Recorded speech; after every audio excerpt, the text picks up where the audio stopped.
Hello, and welcome to Hanratty on Karate. A little bit laid up at the moment. I'm just recovering from another hip operation. Just sitting down, mostly waiting to get sutures out and doing physio and stuff. Anyway, while I was sitting here, a student of mine also does my podcast publications and stuff. He has a publication company, Deep Stance Media. If you want to look him up for anything you need, good lad. Anyway, he brought me a book and said, what are your thoughts on this? So I sat down and started reading it. A little bit tough to get into at first. Anyway, the name of the book is Meditations on Violence by Sergeant Rory Miller. So with that title, I was expecting something a little bit Marcus Aurelius, meditations and stuff. But it's actually not bad. Basically, what he's doing is comparing martial arts to violence, or martial arts fighting to violence, martial arts training to violence. Of course, this is not something that you can really do. It depends on the martial art, and it depends on the violence. Violence is pretty subjective subject when you're thinking about it. It's defined as the use of physical force intended to cause harm or injury, damage to others. It's a really broad spectrum of behavior because violence can be vocal, psychological, emotional, all sorts of different ones, domestic violence, community violence. You could even have violence against yourself, self-harm stuff. But the thing about the book is it tries to compare martial arts teaching and how you fight in martial arts to violence. Now, I can understand where Sergeant Miller has a great deal of experience in violence. I've had experience in violence myself, quite a few street fights actually. Yeah, it's a whole different ballgame to training in the martial arts. But as I've said before, quite a few times on these podcasts, it's mindset more than anything else that will get you out of trouble. And what martial arts did for me was it gave me a whole new set of techniques that I could employ in a street confrontation, in a violent confrontation. Now, the other thing that Sergeant Miller goes into is basically instant violence, where you're not going to expect it and stuff like that. And I don't care who you are, unless you've got a SWAT team behind you, violence on that kind of level is going to take anyone by surprise and certainly do a lot of damage, no matter what you're training. And he does set up this, that he says the best way to deal with it, of course, is have full body armor and a SWAT team behind you. And that's true. And I'm not saying that he denigrates the martial arts as such, because it does give people a certain sense of self-confidence. It does give them some techniques that they can fall back on. But I believe his theory is that it's too kata-heavy and Kion-heavy, if you like, where you're practicing basics all the time, and not enough focus on what real situations are. Well, it could be true, and in a lot of instances, in a lot of schools and organizations, it probably is true. It depends on your definition. I think what he doesn't realize is that a lot of people who do karate, particularly like myself, where it's been a lifelong thing, do it for that. It's a way of life more than a way of self-defense. I'm not denying that there's a self-defense element to it, but I was actually pretty good at looking after myself before I ever took up karate, and I know a lot of people who are. And you look at famous guys who've made a name for themselves outside of karate, they could probably look after themselves fairly well before they took up any martial arts training. And I'm talking the likes of Gary Spears and stuff like that. And I know Gary Spears. I met him quite a few times, good mate of Terry O'Neill, and Terry O'Neill himself.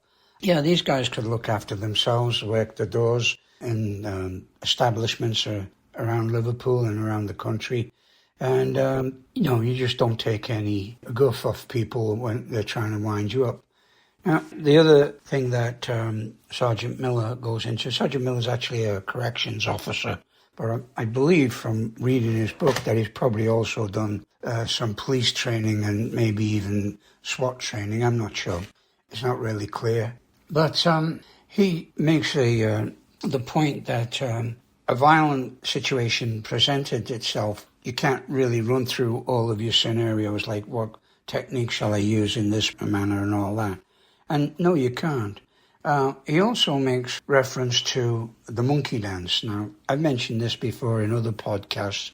It's a direct quote from a very old book by Desmond Morris, who was a famous anthropologist, worked a bit for the BBC, but he authored books in the 60s, and one of his most famous books was called The Naked Ape. And in The Naked Ape, he describes the monkey dance fairly well. It's how people try to build up aggression and climb the ladder from, verbal abuse and posturing and stuff like this. Basically how to read body language and what it's going to mean to you in the situation that you're in. And with the monkey dance, it's nearly always an aggressive situation. You can read body languages in different situations. Police use various techniques to find out when, say, a suspect is lying just by the way the body's positioned or the eyes are flit or, increased heartbeat, whatever. You can usually tell when people want to evade answering you. But in an aggressive situation, it's also quite easy to tell when people are building up to an act of physical violence. Now, it may stop short at that. It may stop short at, basically just verbal abuse and verbal posturing and who can shout the loudest sort of thing.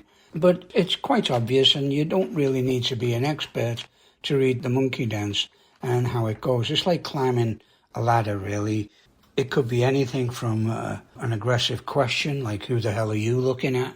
There's really no answer to that question. I mean, you can put forward an answer, but they're just starting to want a kind of a dialogue. And Sergeant Miller agrees with this in his book. And I'm really not knocking this book. I'll tell you right now, it's very interesting.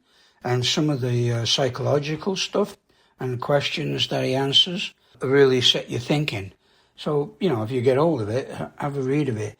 As I say, it's a little bit tough to get into at the start because it's probably basic stuff that you all know, and you go, well, that's obvious, And we all know that fighting in a dojo or sparring in a dojo with an opponent or even fighting in a ring is nowhere near like fighting in the streets. I mean, I've come out of a competition in a ring a couple of times and thought to myself, I could kill that guy if I had to, and he'd come away with the medal or something like that. That's not what we're talking about, because that's a very controlled situation. And the situation isn't controlled by the two people in the ring or the two, opponents. It's controlled by the referee or the judges or whatever. And you're rule-bound. Even UFC and all that, pretty much rule-bound.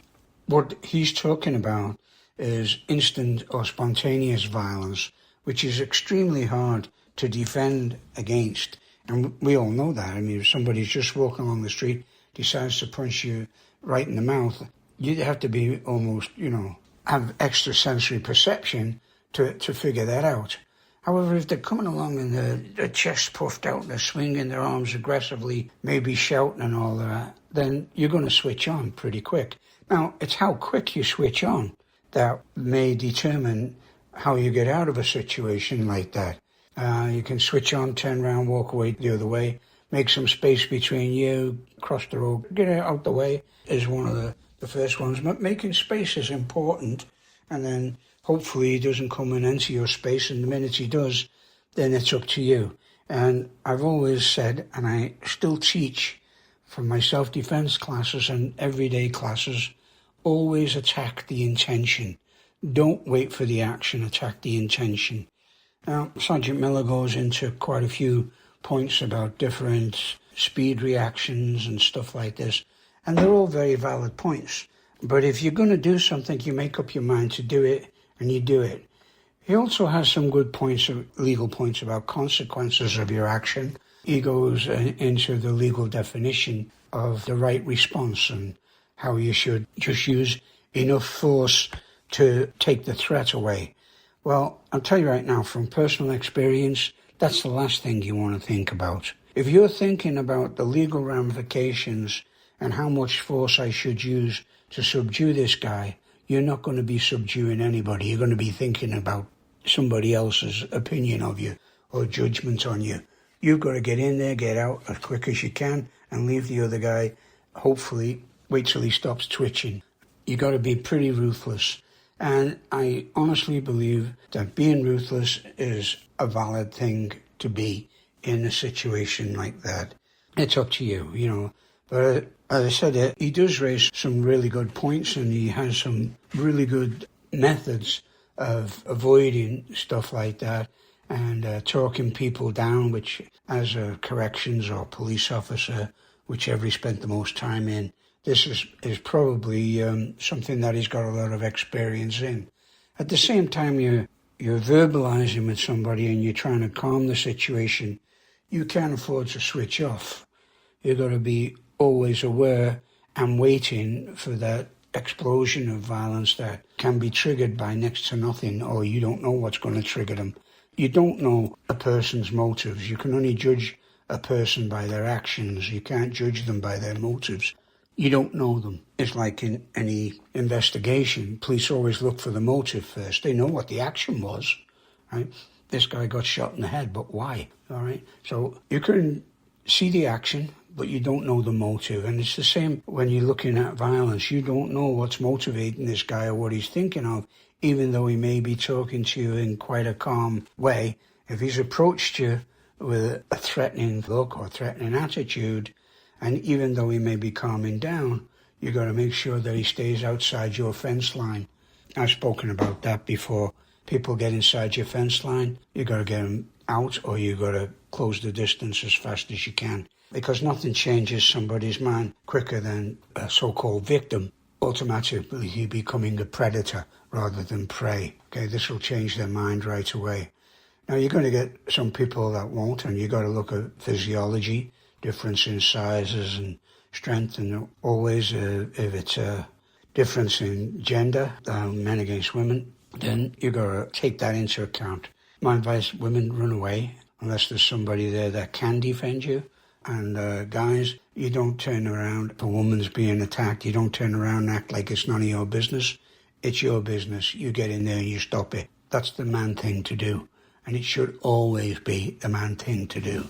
But anyway, I say I quite enjoyed the book. It gave me a lot to think about. It did come up on different situations, and he has some really good experiences that people can hopefully benefit from. He's got some really good things. What you expect an act of violence to be will never be what it is.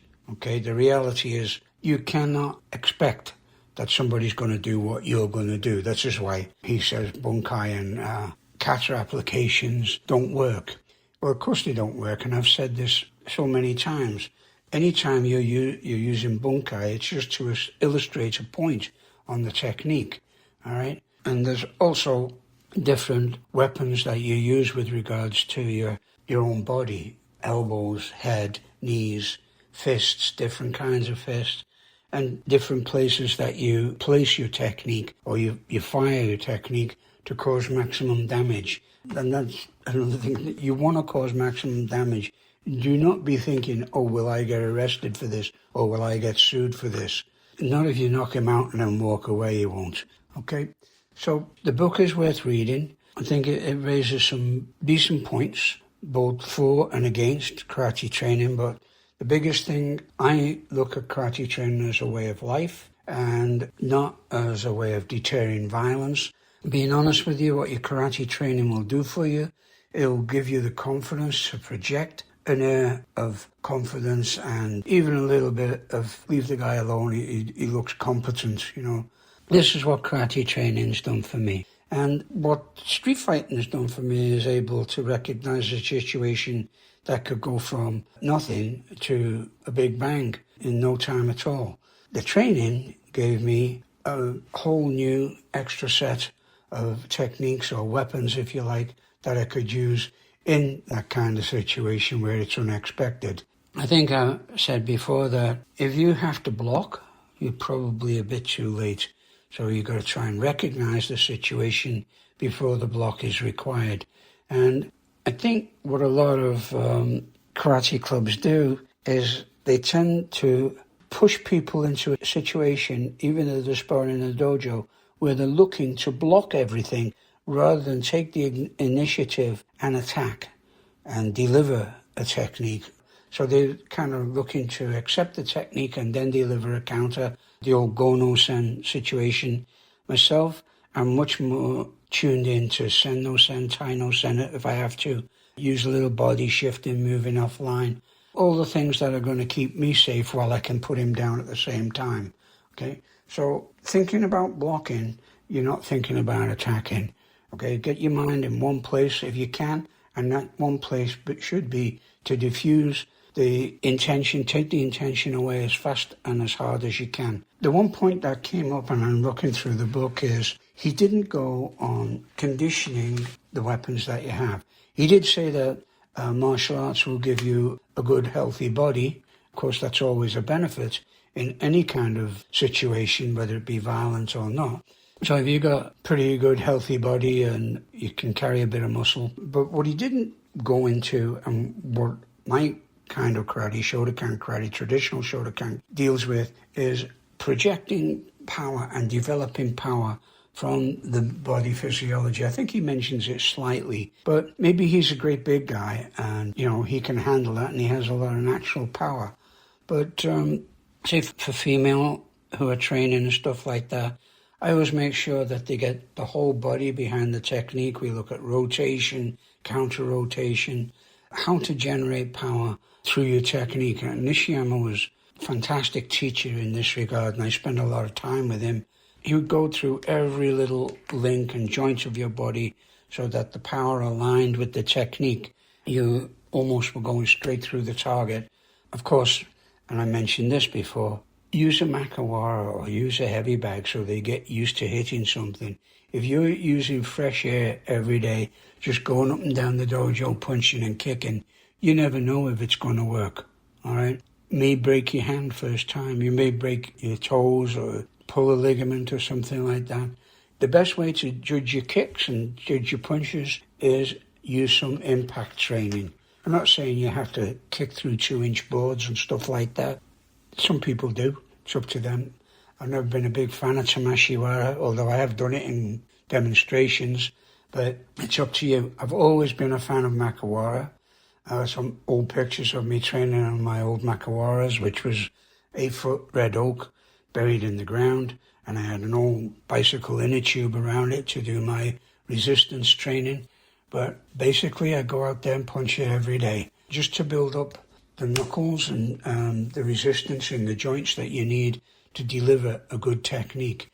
And if you catch somebody with full power, you're very lucky, because you get into a situation, and Sergeant Miller in his book does go into the physiological aspects of being in a violent situation, the adrenaline dump and all the rest of it. And he doesn't tell you how to control it, but basically, if you've listened to any of these podcasts previously, you get a good idea of how to kind of bring that down and utilize the aggression that an adrenaline dump will give you, either fight or flight, if you like. That's the old fight or flight syndrome. Mine has always been fight, because I've never been good at running. But anyway, coming down to it, have a read of the book. I think it's worth reading. You may get some better insights from it than I did, or more insights than I did, but I think it's worth looking at, okay? So have fun. It's called Meditations on Violence, and it's by Sergeant Rory Miller, right? Have fun.